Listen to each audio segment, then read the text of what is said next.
Michael Avenatti. Good to have you, counselor. He's afraid of a perjury trap. Is that a fair fear, or is he afraid of something else? No, he's afraid of answering questions by somebody that knows how to ask questions. You know, this is a president, Chris, that can barely answer questions when he has Fox News asking the questions, whether it be on Fox and Friends or in the Rose Garden or anything of that nature. How do you think he's going to handle someone like myself or Bob Mueller asking questions? It would be an absolute disaster for him, and he knows it. A big notion for him that he's selling to the American people is, if they don't believe you, they get you for perjury. Is that how it works? No, that's not how it works at all. I mean, look, I think there's a treasure trove of topic areas that Bob Mueller could ask this president about, and he would not have very good answers for it. I think that he would fumble around and not be able to answer many of these questions cogently. And I think it'd be the same thing, and I expect it will be the same thing in connection with the deposition that I'm going to take of him. The bottom line here is that this man, Donald Trump, does not want to sit down and have to answer any questions under oath. And if I was in his shoes, I probably wouldn't want to do that either in light of the facts and the evidence. Now, he's talking about how there's no collusion, no nothing like that. That takes us in a segue to what we saw with Papadopoulos today. He lied about a meeting. You could argue that is evidence of collusion, or at least an intent to try to collude. But that's not what the president thinks that should be investigated for reasons of potential treason and national security, not Russian interference. Who wrote the op-ed? That's what he wants Jeff Sessions to go after, full ammo. What do you make of that? It's ridiculous, Chris. You know, this president has had his eye off the ball now, basically from day one.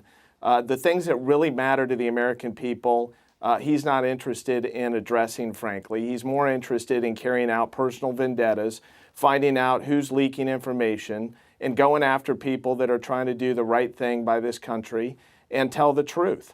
And his priorities are in all of the wrong places. And ultimately, if he survives until 2020, I think that the American people are going to send him a message that he had his priorities screwed up from day one.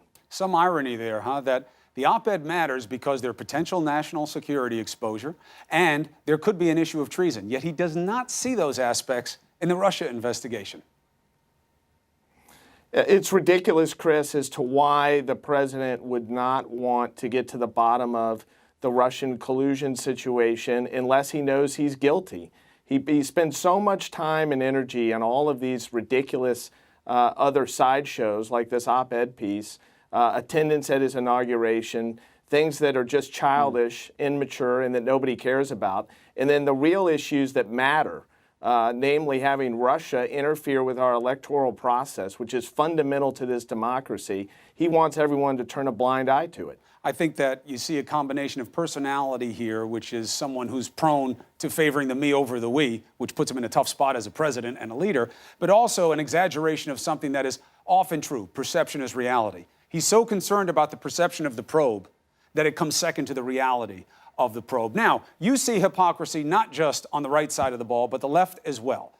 You had an interesting takeaway about Democratic senators during the Kavanaugh confirmation. What got to you? Well, look, I have a lot of respect for the Democratic committee members on the panel. Let me just say that from the onset. But, you know, you're talking to a guy that tries cases before a jury, and I've learned some lessons along the way, Chris. And one of those lessons is that you don't get over the tips of your skis. You don't overpromise and underdeliver. Who did that? And if you're going to engage, well, I don't know that anybody did it because the die has not been cast yet. It's not over. But what I'm saying is, if you're going to have a bunch of buildup on questioning and cross-examine Judge Kavanaugh and suggest that you've got evidence that undercuts his testimony, you got to deliver that. Because if you don't deliver it, your credibility is shot, at least in the eyes of a jury. And I think as it relates to this hearing, the American public is basically one big jury. And so I think that's potentially an issue. Well, Senator Harris, as well as, you know, Senator look, Harris had her prosecutor's hat on and did elicit an odd answer from Kavanaugh about whether he could remember who he spoke to or not at the Kasowitz firm. But you say, if you're going to ask him about it, you should have the answer because you seem to be suggesting one. Well, you got to deliver the hammer. I mean, you got to deliver the ultimate evidence. Otherwise, everybody looks around and says, you know, where's the beef? What happened? And you lose credibility. And you know, look, and the other thing I'll say is this: I'm all for theatrics. You know, nobody likes theatrics or drama more than I do. But if you're going to walk the walk or talk the talk, you got to walk the walk, and you got to deliver in connection with that. And you can't find yourself in a spot where you lose credibility because it looks like you were putting on a dog and pony show. Avenatti, let me ask you something. And I'm not. And I want to be clear about. Yes. I want to be clear about something. We don't know that happened yet because Right. it's not over. It's not and over.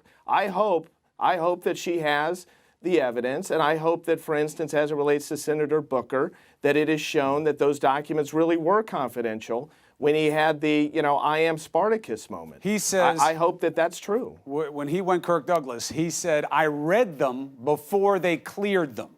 Good enough? Well, I mean, I'll tell you what, I'm not going to comment as to whether I think it's good enough. I think the American people are ultimately going to make their own decision. But look, this is a big stage. I think that they both knew it at the time they made their comments. You know, they're fighting the good fight on behalf of the Democrats that are in the minority on the committee. But, you know, again, I learned a long time ago as a trial lawyer, you got to be really careful. You can't get over the tips of your skis or you're going to get hurt. Avenatti, I want to ask you a question I feel that I'm going to chase you about from time to time over the next year or so. Are you developing a keen interest in politics because you are looking to get into politics yourself?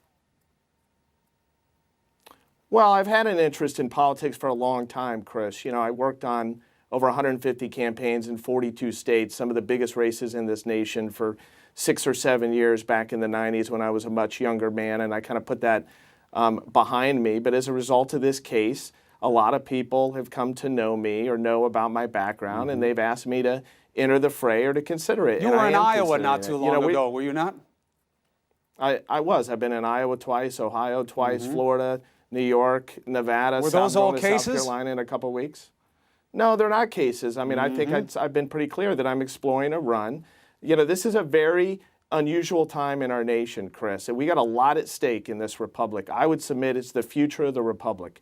And I think, unlike others, I think the Democrats need to fight fire with fire. We have got to take the gloves off, and we've got to fight for this nation because the people that depend on us most can no longer afford our gentleness.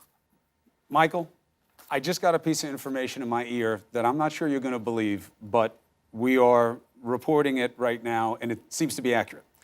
Essential Consulting, you know that company. It was set up by Michael Cohen.